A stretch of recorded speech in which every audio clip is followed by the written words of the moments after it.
Hi అండి, నేను మీ Sajida. Welcome to Sajida's kitchen. ఈరోజు ఇంకొక కొత్త రెసిపీని షేర్ చేయబోతున్నాను. అదేంటంటే రవ్వ కేసరి. రవ్వ కేసరి అనగానే అందరికీ తెలిసిందే కదా అనుకుంటున్నారు కదండి. కానీ ఈరోజు నేనైతే ఎప్పుడు చేసేలా కాకుండా డిఫరెంట్గా కొత్త పద్ధతిలో చేసి చూపించబోతున్నాను. ఇందులో మనకైతే 2 రకాల రుచులు ఉంటాయన్నమాట. ఒకటి వచ్చేసి రవ్వ కేసరి, ఇంకొకటి వచ్చేసి హల్వా అనమాట. చాలా బాగుంటుందండి.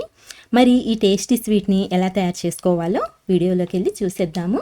ఎక్కడ స్కిప్ చేయకుండా చూసి ఎండ్ వరకు చూడండి. అలాగే మీరు కూడా తప్పకుండా ట్రై చేయండి, చాలా బాగుంటుంది. మరి లేట్ చేయకుండా ఎలా తయారు చేసుకోవాలో చూసేద్దాం రండి. ఫస్ట్ అయితే స్టవ్ ఆన్ చేసుకొని ప్యాన్ పెట్టుకొని ఇందులోకి 1 టేబుల్ స్పూన్ వరకు నెయ్యిని వేసి కరిగించుకోండి. నెయ్యి కరిగిన తర్వాత ఇందులో 1/2 కప్పు వరకు పెసరపప్పుని యాడ్ చేసుకోండి. ఇప్పుడు గ్యాస్ని లో టు మీడియం ఫ్లేమ్లో పెట్టుకొని ఈ పెసరపప్పుని దోరగా అంటే మంచి గోల్డెన్ కలర్ వచ్చేంత వరకు ఫ్రై చేసుకోవాలండి. నేనైతే ముందుగానే ఈ పప్పుని నీట్గా కడిగి పొడి క్లాత్ తుడిచి తీసుకున్నానండి. వీడియో లెంతీ అయిపోతుందని చూపించలేదన్నమాట. ఇక్కడ చూడండి, పెసరపప్పు అయితే చక్కగా వేగిపోయింది కదండి. సో ఇలా ఫ్రై చేసుకున్న తర్వాత ఇందులోకి సేమ్ కప్పుతో 1.5 కప్పుల వరకు నీళ్ళని పోసుకోవాలి. 1/2 కప్పు పెసరపప్పుకి 1.5 కప్పు వాటర్ అన్నమాట. ఇలా నీళ్ళని పోసుకున్న తర్వాత ఒకసారి బాగా కలుపుకొని పైన మూత పెట్టేసి దీన్నైతే మెత్తగా ఉడికించుకోవాలండి. మీరు మూత తీసి మధ్య మధ్యలో కలుపుకుంటూ చెక్ చేసుకోవచ్చు. ఇది ఉడికే లోపైతే మనము వేరొక స్టవ్ మీద వేరొక ప్యాన్ పెట్టుకొని ఇందులోకి 1.5 కప్పు వరకు తురిమిన బెల్లం తీసుకుందాము. అలాగే ఇందులోకి 3/4 కప్పు వరకు నీళ్ళని పోసుకోవాలి. ఇప్పుడు గ్యాస్ని మీడియం ఫ్లేమ్లో పెట్టుకొని ఈ బెల్లాన్ని కూడా ఇలా మధ్య మధ్యలో కలుపుకుంటూ కరిగించుకోవాలండి. ఇక్కడ చూడండి, బెల్లం అయితే మనకు చక్కగా కరిగిపోయింది. సో ఇలా కరిగిపోతే సరిపోతుందండి, ఎలాంటి పాకం రావాల్సిన పని లేదు, జస్ట్ మెల్ట్ అయిపోతే సరిపోతుందనమాట. ఇప్పుడైతే స్టవ్ ఆఫ్ చేసేసి మనము ఈ బెల్లం సిరప్ని రెడీగా పక్కన ఉంచుకుందాము. ఇప్పుడు మనం ఒకసారి ఈ పెసరపప్పుని చెక్ చేసుకుందాము. చూడండి, పెసరపప్పు అయితే చక్కగా మెత్తగా ఉడికిపోయింది. ఒకవేళ మీకు ఇలా ఉడకటానికి నీళ్లు సరిపోకపోతే మరికొన్ని నీళ్ళనైనా యాడ్ చేసుకోవచ్చండి. ఇప్పుడు మనము స్టవ్ ఆఫ్ చేసేసి గరిటెతో ఈ పెసరపప్పుని కొంచెం మెదిపి తీసుకుందాము. మరీ మెత్తగా కాదండి, కొంచెం పలుకులుగానే మెదుపుకోవాలి. సో అందుకని చెప్పేసి ఇలా గరిటెతో మెదుపుకుంటే సరిపోతుంది. మనకు కొంచెం బరకగా ఉంటేనే మనం చేసే స్వీట్ టేస్ట్ అనేది చాలా బాగుంటుందండి. ఇక్కడ చూస్తున్నారు కదా, సో ఈ విధంగా మెదుపుకుంటే సరిపోతుందనమాట. ఇలా మెదుపుకున్న తర్వాత ఈ పప్పుని కూడా మనము రెడీగా పక్కన పెట్టేసుకుందాము. ఇప్పుడైతే స్టవ్ మీద వేరొక ప్యాన్ పెట్టుకొని ఇందులోకి 2 టేబుల్ స్పూన్ల వరకు నెయ్యిని వేసి కరిగించుకోవాలి. నెయ్యి కరిగిన తర్వాత ఇందులో కొన్ని జీడిపప్పు పలుకుల్ని వేసుకోండి. అలాగే కొన్ని బాదం పప్పు పలుకుల్ని కూడా వేసుకొని ఇప్పుడు మీడియం ఫ్లేమ్ మీద వీటిని మంచి గోల్డెన్ కలర్ వచ్చేంత వరకు ఫ్రై చేసుకోవాలి. చూడండి, మనకు ఈ డ్రై ఫ్రూట్స్ కూడా చక్కగా వేగిపోయాయి. సో వీటిని ఒక బౌల్లోకి తీసి వీటిని కూడా పక్కన పెట్టేయండి. ఇప్పుడు ఇదే నెయ్యిలోకి 1/2 కప్పు వరకు బొంబాయి రవ్వని యాడ్ చేసుకోవాలి. ఇప్పుడైతే గ్యాస్ని లో టు మీడియం ఫ్లేమ్లోకి అడ్జస్ట్ చేసుకొని ఈ బొంబాయి రవ్వ కూడా మంచి గోల్డెన్ షేడ్ వచ్చేంత వరకు ఫ్రై చేసుకోవాలి.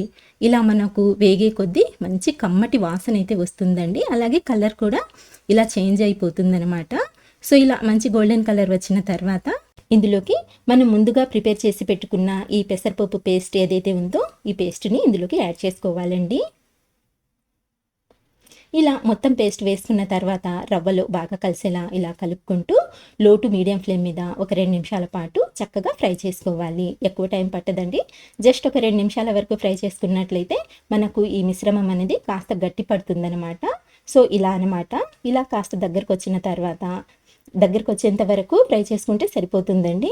ఇలా ఫ్రై చేసుకున్న తర్వాత ఇందులోకి మనం ముందుగా ఉడికించి పెట్టుకున్న ఈ బెల్లం సిరప్ని ఇందులోకి యాడ్ చేసుకోవాలి.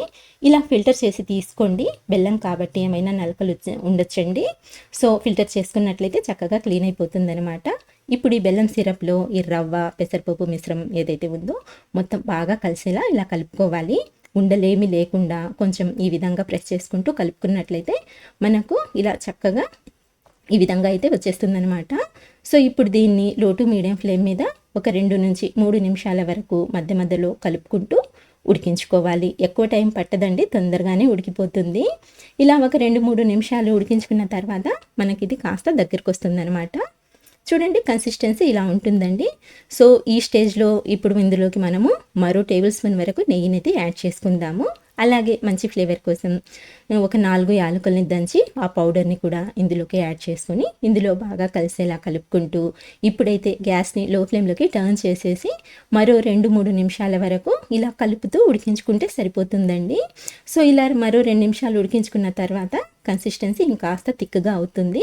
ఇప్పుడు ఇందులోకి ముందుగా వేయించి పెట్టుకున్న డ్రై ఫ్రూట్స్ని యాడ్ చేసేసుకొని అన్నీ బాగా కలిసేలా మరోసారి బాగా కలుపుకోండి. ఇక్కడ నేను మీకు కన్సిస్టెన్సీ చూపిస్తున్నాను చూడండి. ఈ విధంగా ఉంటే సరిపోతుందండి. ఎందుకంటే గట్టి పడకుండా ఇలా ఉంటే చల్లారిన తర్వాత కూడా మనకు పూసగా గట్టిగా కాకుండా టేస్ట్ చాలా బాగుంటుందండి. చాలా పర్ఫెక్ట్గా ఉంటుందన్నమాట. సో ఇప్పుడైతే స్టవ్ ఆఫ్ చేసేసుకొని పక్కకు తీసుకొని కాస్త చల్లారిన తర్వాత చూపిస్తున్నాను చూడండి.